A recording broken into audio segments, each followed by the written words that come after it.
अस्सलामुअलैकुम नाज़रीन, मैं हूं इरफान इम्तियाज और आप देख रहे हैं आखिर न्यूज़ डिजिटल। नाज़रीन, आज के इस व्लॉग में बात करेंगे कि आयशा गिलमना केस में एक नई अपडेट मंजर आम पर आई है, नई खबर मंजर आम पर आई है। और जो टेक्सला में टिकटॉकर आयशा को जिस तरह से मारा गया, जो मुलजम था वो भी पकड़ा गया और बाकी बड़े अहम इंकशाफात हुए। डिटेल की जानकारी चलने से पहले अगर आप चैनल पर नए हैं, सब्सक्राइब करना, बेल आइकन प्रेस करना ना भूलिएगा ताकि इन्फॉर्मेटिव जो व्लॉग्स हैं वो आप तक जो है वो टाइमली पहुंचते रहें। आगाज करते हैं जी कि ये वाकया जिसके हमने पहले भी इसके ऊपर रिपोर्ट किया और आपके सामने डिटेल जो है वो रखी थी आयशा गिलमना कत्ल केस के बारे से, जो सारी वीडियो भी और तमाम तर ब्लॉग इस वक्त में आपके सामने हमने रखा था। और अब इसमें जो डेवलपमेंट हुई है, टिकटॉकर शम्सो उर्फ आयशा गिलमना के कत्ल के मुकदमे में एक नामजद मुलजिम 3 सूरत-कानून को हिरासत में लेने का दावा कर दिया गया है पुलिस की जानिब से। और शम्सो बीबी को 14 अगस्त को थाना टेक्सला की हदूद में फायरिंग करके कत्ल किया गया था। 14 अगस्त को जो है वो फायर किए गए थे इसकी गाड़ी के ऊपर और वीडियो भी मंजर पर आई थी।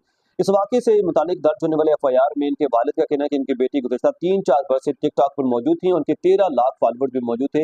1.3 मिलियन भी उनके फॉलोवर्स टिकटॉक के ऊपर। इस मुकदमे के तफ्तीशी officer sub inspector Mohammad Fayaz ने बीबीसी उर्दू को बताया कि शम्सो बीबी के कत्ल के मुकदमे में नामजद एक मुलजिम को गिरफ्तार कर लिया गया, जिन पर एफआईआर के मुताबिक मकतूला को कॉल करके घर से बाहर बुलाने का इल्जाम है। और एक ऐसे मुलजिम को गिरफ्तार कर लिया गया है कि जिसने इस आयशा को कॉल करके बाहर बुलाया था और उसके बाद इसके साथ ये वाक़या रुनमा हुआ। तफ्तीशी officer sub inspector Mohammad Fayaz की जानब से ये बीबीसी को बताया गया है।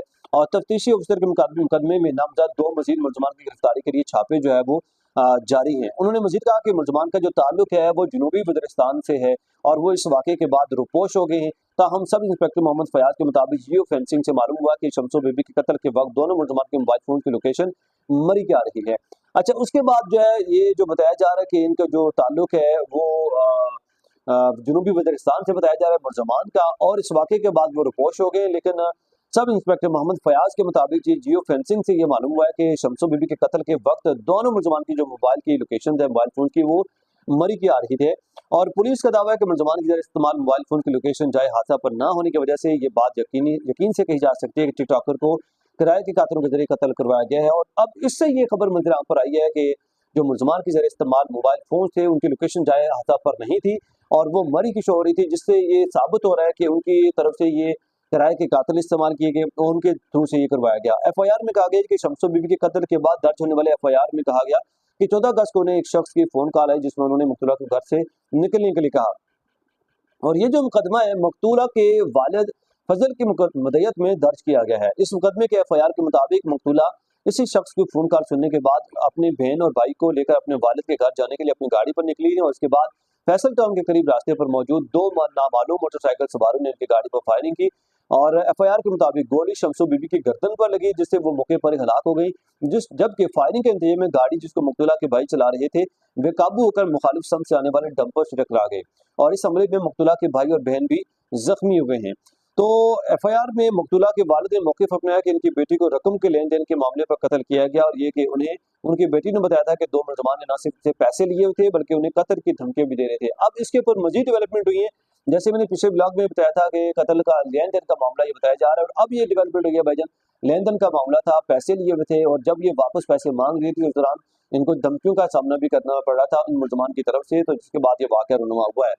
तो दूसरी जानब इस मुकदमे की तफ्तीशी officer sub inspector Mohammad Fayaz ने कहा कि तफ्तीश के लिए मुख्तलिफ टीमें तश्कील दी गई हैं जो कि इस ज़मन में मुख्तलिफ जगहों से शवाहिद और दीगर मालूमात भी हासिल कर रही हैं और ये टीमें जो है वो मजीद शवाहिद इकट्ठे करने में मसरूफ हैं। मकतूला के इस्तेमाल मोबाइल फोन का भी फोरेंसिक करवाया जा रहा है और इन अफराद को भी शामिल तफ्तीश करने के लिए कानूनी कार्रवाई जारी है जिनके साथ मकतूला ज्यादा राब्ते में रही हैं और जिसके इनके साथ साथ जो इनके दोस्त अहबाब थे जो इनके साथ ज्यादा राब्ते में थे उन सब की तफ्तीश जो है वो की जा रही है। और मकतूला के भाई के हवाले से भी एक बड़ा बयान मंजर यहाँ पर आया। मकतूला के भाई का क्या कहना है? मकतूला के भाई ने भी बीबीसी से बात करते हुए कहा कि इनकी बहन को पैसे के लेन देन के मामले पर कत्ल किया गया और उन्होंने भी इल्जाम किया कि पुलिस ने जिस मुलजिम को हिरासत में लिया अब उसे इनके खानदान से नामजद नहीं किया था। ताहम इस मुकदमे के तफ्तीशी ऑफिसर के मुताबिक एफआईआर के अंदराज के लिए तहरीर खुद शम्सो बीबी के वालिद ने लिखी थी। मकतूला के भाई रहमतुल्लाह का मजीद कहना था कि वो 10 बहन भाई हैं जिनमें शम्सो बीबी का नंबर तीसरा है। उनने ये भी सामने रखा कि वो कुल जो है वो 10 बहन भाई हैं जिनमें शम्सो बीबी का जो नंबर है वो तीसरा है। रहमतुल्लाह के ताबिक मकतूला के 3 बच्चे हैं और हमले के रोज वो अपने दीगर 3 भाइयों से मिलने अपने वालिद के घर जा रही थी जो फैसल टाउन में वाक़ है। और रहमतुल्लाह ने यह भी बताया कि जो मकतूला के 3 बच्चे हैं आयशा के और हमले के रोज अपने दीगर बहन भाइयों से मिलने अपने वालिद के घर जा रही थी।